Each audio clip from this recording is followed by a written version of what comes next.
Good day, everyone. Welcome to lecture number 10, part A. In lecture 9, we discussed our hierarchy of hardware design, and we said that we start from the switching networks and we have designed the logic using these switching networks. Which part of the logic? Combinational logic. And using this logic, we can design multiplexers, comparators, encoders, decoders. Different types of combinational logic circuits can be designed using the logic elements. And the other kind of logic, digital logic, apart from combinational logic, is the sequential logic.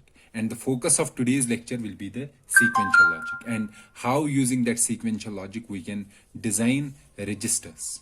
Okay, registers are the memory elements or the memory or the storage locations where we store some data. So the focus of today's lecture is the sequential logic.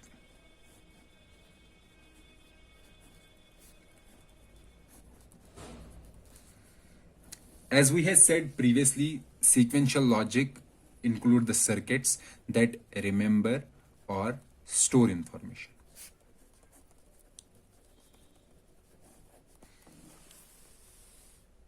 Okay, and the examples of sequential logic circuits include memory and registers. Or we can also say that sequential logic, it is kind of allowing, it is useful for allowing the information to flow between the combinational logic blocks.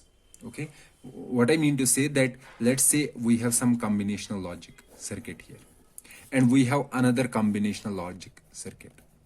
Now we want to flow the information from this combinational logic 1 to combinational logic 2. One method is to directly connect these together. Okay, the output of this logic 1 will directly go to logic 2. However, directly connecting this, the output from one logic as input to another logic, this has some disadvantages, some serious disadvantages.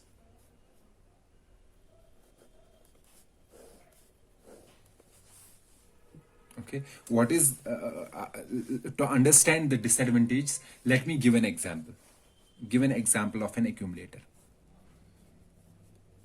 Or we can say, let's say we have to add these array elements x2, x3, or we can say these are the inputs. These are the 4 inputs. And we have to add these 4 inputs and store the output at some location or in some registers or some location we say. Okay, so how we can design a combinational logic circuit for this? The main aim will, let's say this is an adder. Adder takes an input.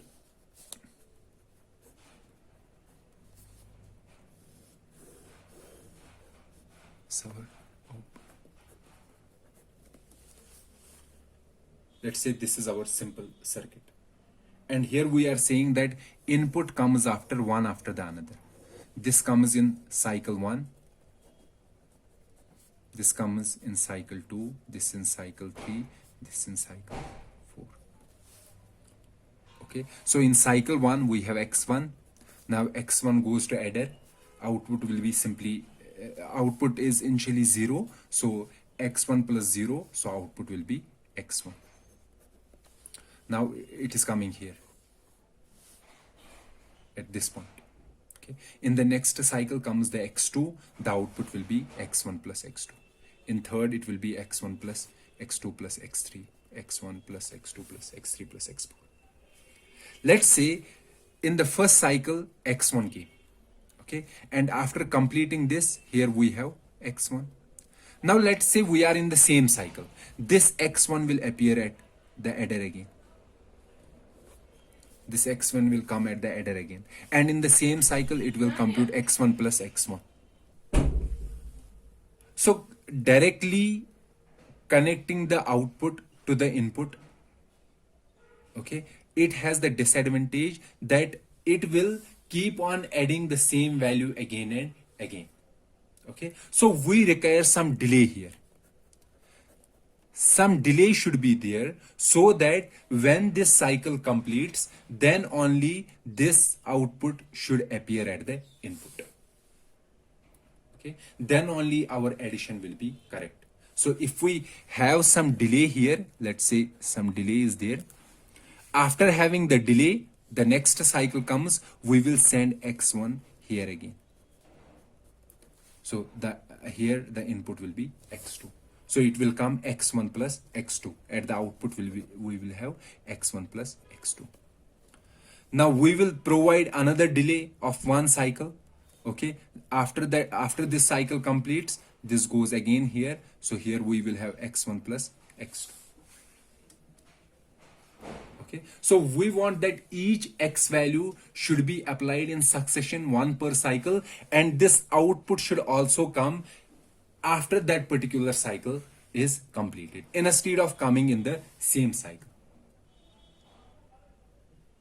Okay, so for controlling the next iteration, this is kind of controlling the next iteration of a for loop. So for controlling, we have to add some element here, delay element. This element should not only provide the delay, but it should also receive the output, because it has to then forward this output.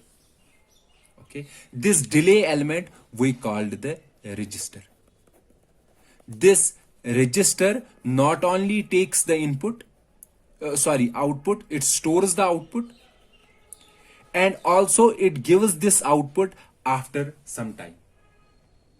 Okay, after what time? After a clock ends. Okay, so we say that we need a register, we need a storage location, we need a circuit, this circuit. Okay, this circuit should remember information, and it should also work on the basis of a clock. So this clock is very important for sequential circuits, because sequential circuits not only stores the information, but they store it based on this clock. Okay. So what is a clock? Basically, in our digital circuits, a clock is simply a signal or a waveform that changes continuously. Okay, this is, for example, this is our clock.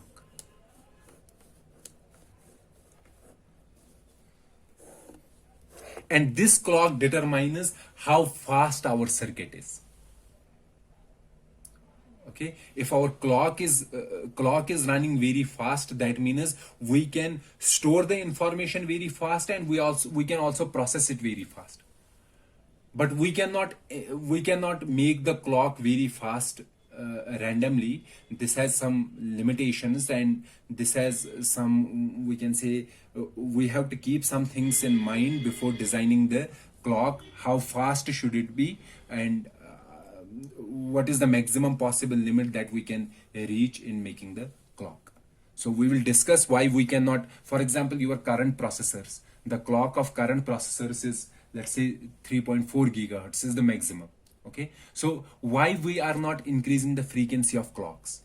Increasing the frequency means, what does that mean? Increasing the frequency means, what is the frequency? Meaning of frequency? Frequency means how many cycles are in 1 second. So for example, here we have one cycle. This is our one cycle, this portion.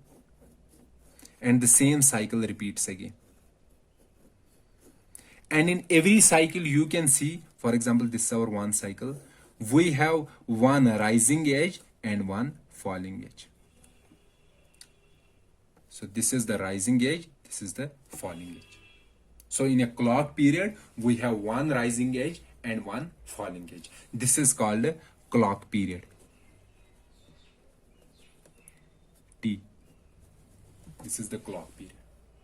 Or this clock period is also called a CPU cycle time. CPU cycle time is this clock period. And frequency is equal to reciprocal of clock cycle time. And the meaning of frequency is cycles per second.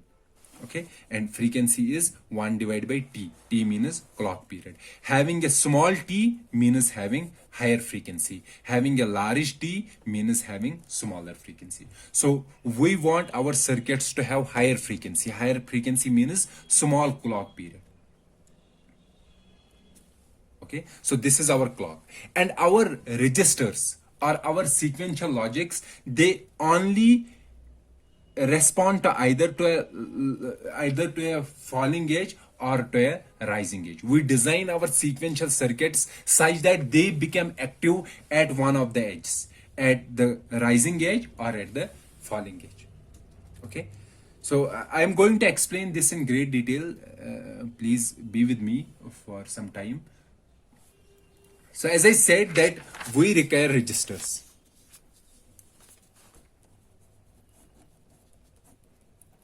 So what is a register? Basically, register is the memory element that stores, or a sequential logic that stores information.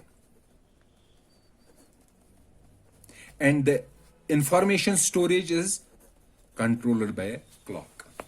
Okay, so before discussing how clock controls the information flow in registers also, let me first discuss the basic building block of a register. The basic building block of register is d-flip-flop.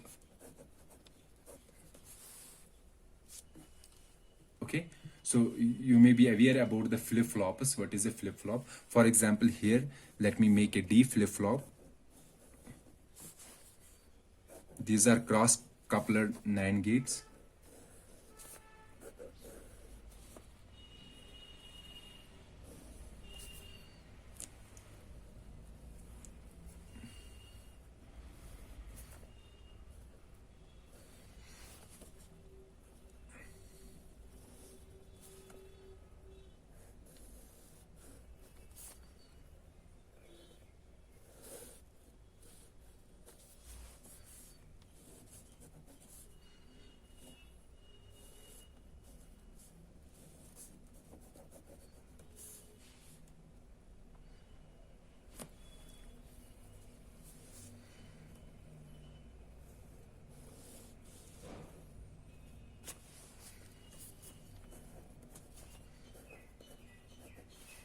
So this is our D flip-flop.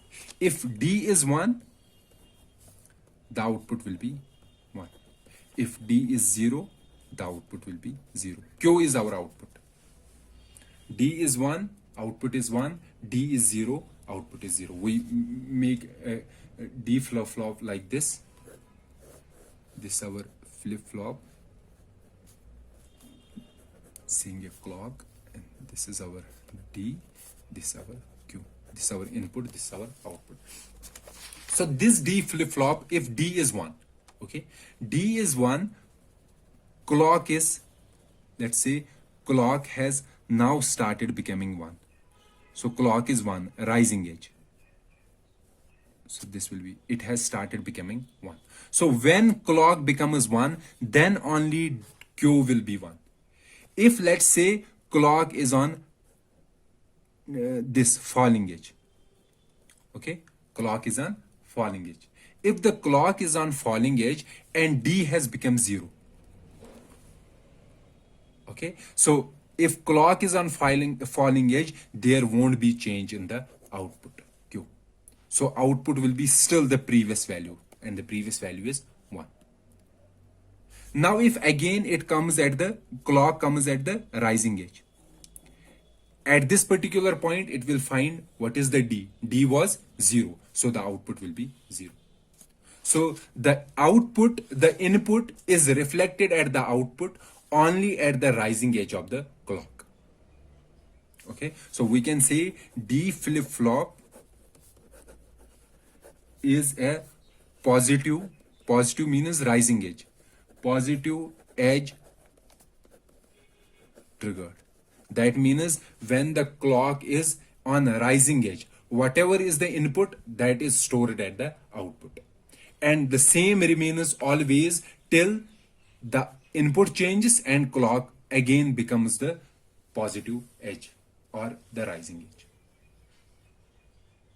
Okay, so on the rising edge of the clock, input D is sampled and transferred to the output. At other times, the input D is ignored and the previously sampled value is retained. So our D flip-flop acts as a sequential logic, and the input is reflected at the output only at the positive edge of the clock.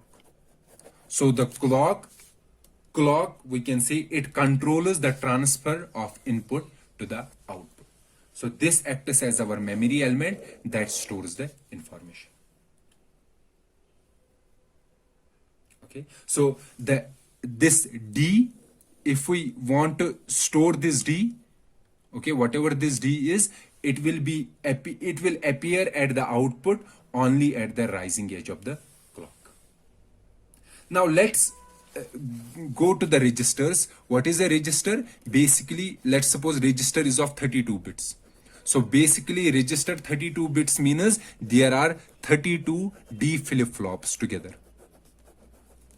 And these 32 D flip-flops together form a register. And these flip-flops are controlled by a clock, common clock.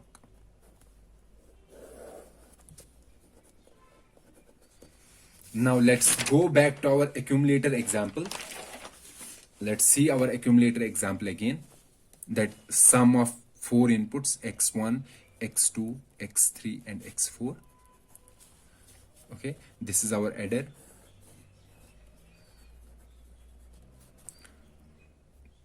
This is our input.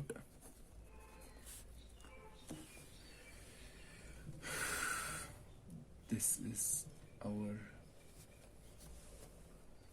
output, and we are putting the output in a register and giving this as an input. Let's say this is our clock.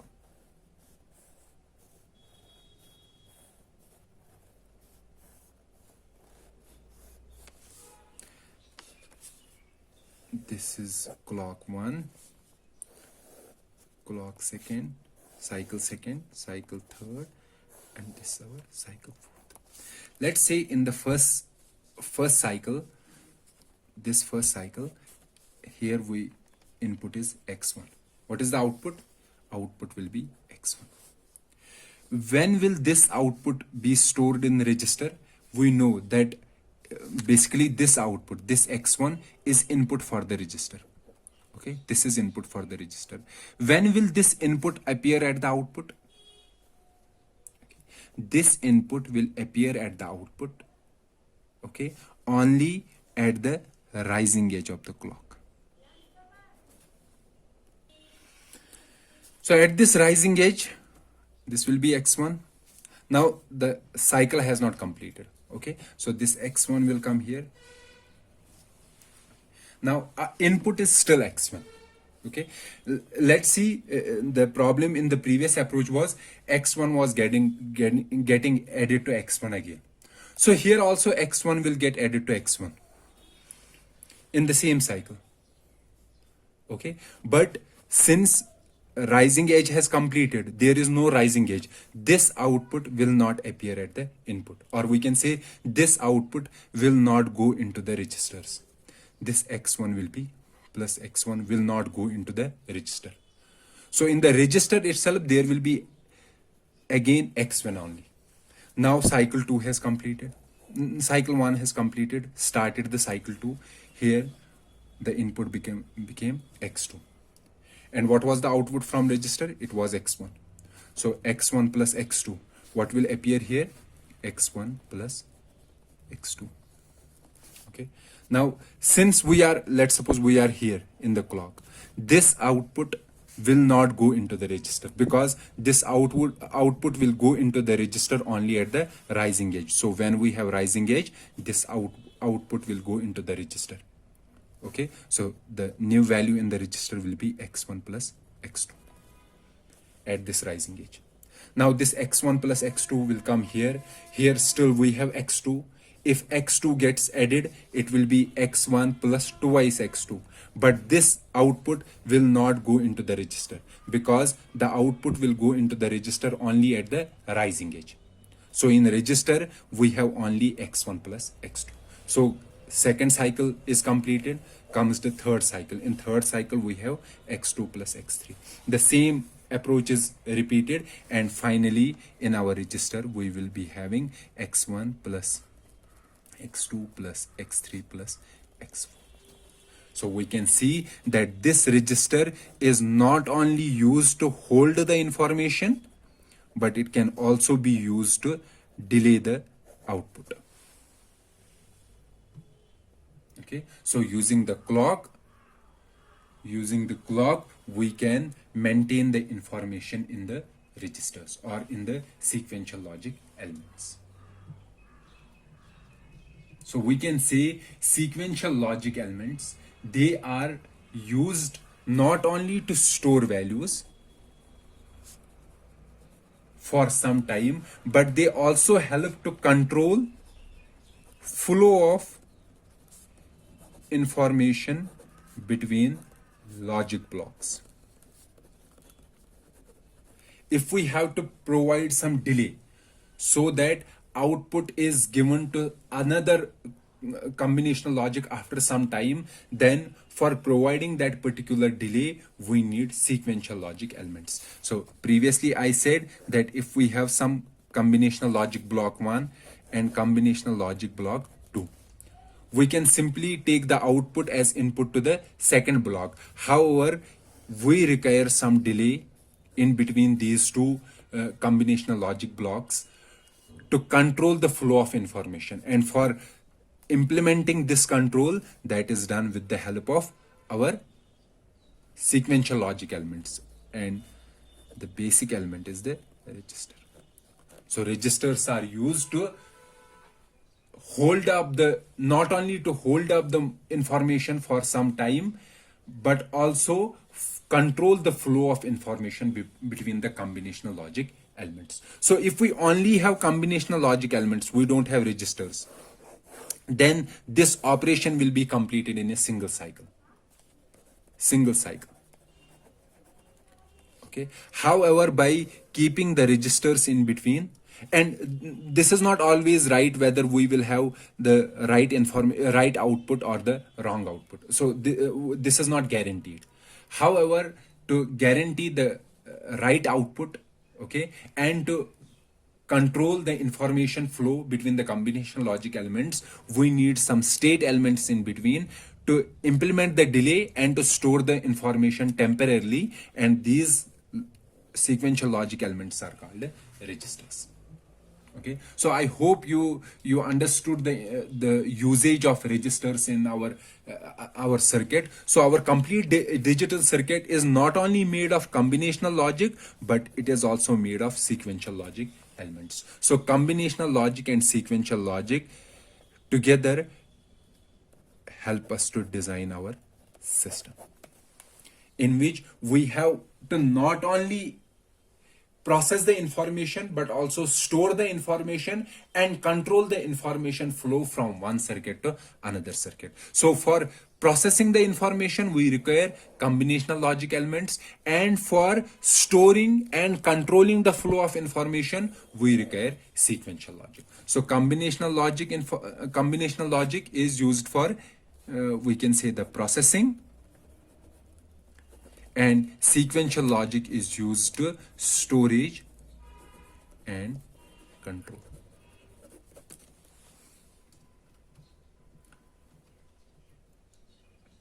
So this was all about the we can say all about the sequential logic elements and the basic sequential logic element registers, in which we said that registers, they are made of d-flip-flops, and these registers are controlled by clocks, and most of the registers are edge triggered sequential logic elements. That means the input is, they accept the input only at the rising edge or at the falling edge. However, d-flip-flops that we have discussed, they are sensitive to the positive edge. That is, they receive the input only at the positive edge of the positive edge of the clock and provide that input as output. So we discussed about the registers. Now remains the another logical element, that is the memories. So we said that registers can be designed using the d-flip-flops. Now let's see how we can design the memories. What are the basic building blocks of memories? What are the basic elements that are used to design the memories? So let's meet in the next part of this lecture, in which we will discuss the basic elements that are used to design the memories, or the basic sequential logic elements used to design the memories. So let's meet in next lecture. Till then, goodbye.